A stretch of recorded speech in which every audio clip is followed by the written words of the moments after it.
这是的，各位观众朋友们，大家好，欢迎您收看藏人行政中央电视台本周西藏华语节目，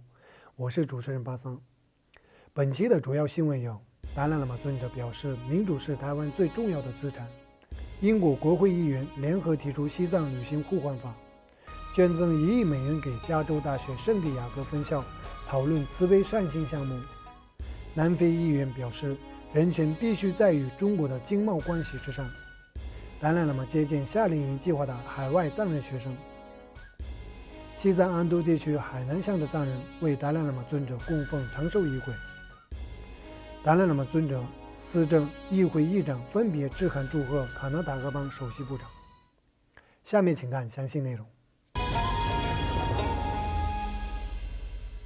民进党秘书长罗文嘉上周赴印度访问达兰萨拉，并拜见西藏精神领袖达赖喇嘛尊者。罗文嘉除了代表党主席卓文泰向达赖喇嘛尊者祝寿，达赖喇嘛尊者也肯定民主是台湾最重要的资产。达赖喇嘛尊者更透露，台湾也可能是他未来转世的地方。罗文嘉率领中央党公共关系处主任谢宇立、副主任李文伊罕人于7月17日至19日访问印度北部达兰萨拉，与藏人行政中央司政、西藏人民议会议长进行了会面，并拜访了达赖喇嘛尊者。罗文嘉受访时表示，此行代表民进党主席周荣泰及台湾支持民主的朋友前来表达尊者84华诞的祝福和祝寿，也关心他的身体，也聊到了对台湾民主发展和未来台湾与西藏争取自由的意见与交流。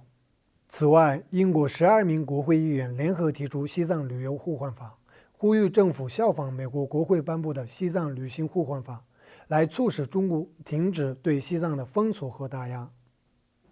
7月23日，英国下议院议员蒂莫·洛顿为首的众多议员联合提出了一份关于西藏问题的重要议案，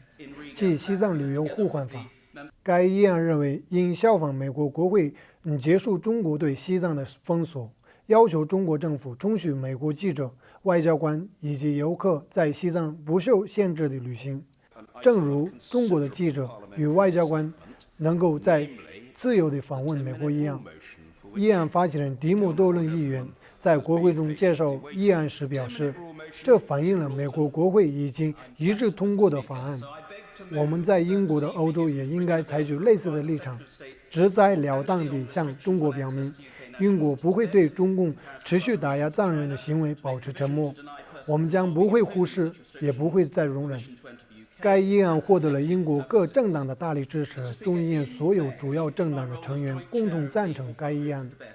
另外，美国中西部南达科他斯州亿万富翁慈善家丹尼桑福德于2017年访问加州大学圣地亚哥分校时，与达赖喇嘛进行了私人会晤。达赖喇嘛尊者倡导的全球同情心和复兴古印度心智知识对教育和科学的探究，给丹尼斯和加州大学圣地亚哥分校的科学家和学者留下了深刻的印象。2年后，亿万富翁慈善家丹尼森捐赠1亿美元给加利福尼亚大学圣地亚哥分校，以进行铜经和科学的研究，特别注重培训医师和医疗保健专业人员。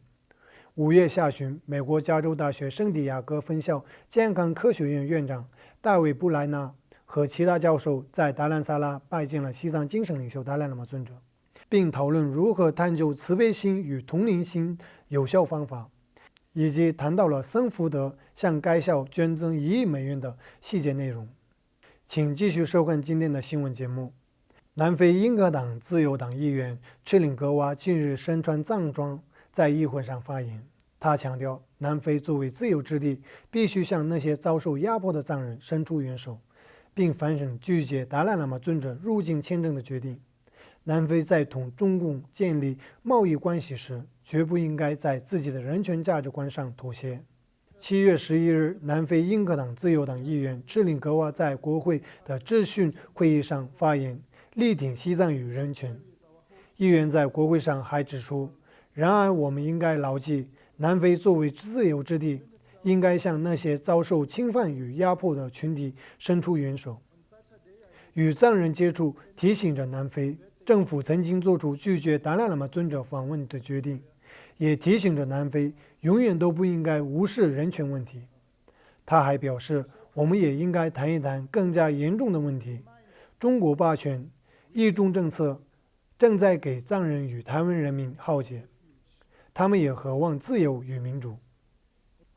另外，达赖喇嘛尊者于上周六在达兰萨拉寝宫接见了来自海外的藏人学生，并给他们给予了教导。7月27日，西藏儿童村举办夏令营计划的海外藏人学生觐见了西藏精神领袖达赖喇嘛尊者。觐见尊者的学生包括来自于美国、加拿大、瑞士、澳大利亚等国。达赖喇嘛尊者向学生们讲解到了有关西藏藏王时期的历史以及藏传佛教的话题。达赖喇嘛尊者还表示到了西藏文化的博大精深和佛教上的知识能与现代的科学同步进行，所以我们藏人才是真正保留那兰陀传承的继承者，并为自己的民族感到骄傲。达赖喇嘛尊者还提到了不应该认为藏语只是学习宗教，而不是现代教育需要的语言。如果你想学哲学和心理学，你可以在藏文中学到很多，所以要注意这一点。随后，达赖喇嘛尊者向学生们阐述了他的4大使命。此外，西藏精神领袖达赖喇嘛尊者于本周一7月29日接见了来自居住在尼泊尔和印度西藏安都地区海南乡的藏人。同样，接见者代表海南乡所有藏人向达赖喇嘛尊者供奉长寿仪轨。在长寿仪轨结束后，该地区的藏人向达赖喇嘛尊者阐述了最近在复兴和发展在该地区的寺院，否则该地区的寺院将在毁坏和衰落的状态。达赖喇嘛尊者得知此事后非常高兴，同时也建议更深层的关注和研究古代的佛学。另外，达赖喇嘛尊者还接见了由美国加州阿纳海姆市第45任市长托米特率领的代表团。市长托米特向达赖喇嘛尊者表示到了，在他的领导下，该市的人民都在促进和建立慈悲和同情心，这都是来自于达赖喇嘛尊者。请继续收看今天的最后一则新闻。7月29日，西藏精神领袖达赖喇嘛尊者、藏人行政中央司政洛桑森格和西藏人民议会议长白马琼内分别致函祝贺卡纳塔克邦首席部长雅迪热巴在议会选举中取得成功。达赖喇嘛尊者在贺函中提到了，相信在您的领导下，卡纳塔克邦的人民将会看到幸福与进步。我特别希望的就是您会努力帮助该邦中的弱势群体的生活，他们也需要您的关心。同样，借此机会，我向卡纳塔克邦政府与人民表示真心的感谢。观众朋友们，藏人行政中央电视台本周西藏华语节目就到此结束了，感谢您的收看。如果想了解更多有关西藏境内外的新闻，请登录以下网址。谢谢。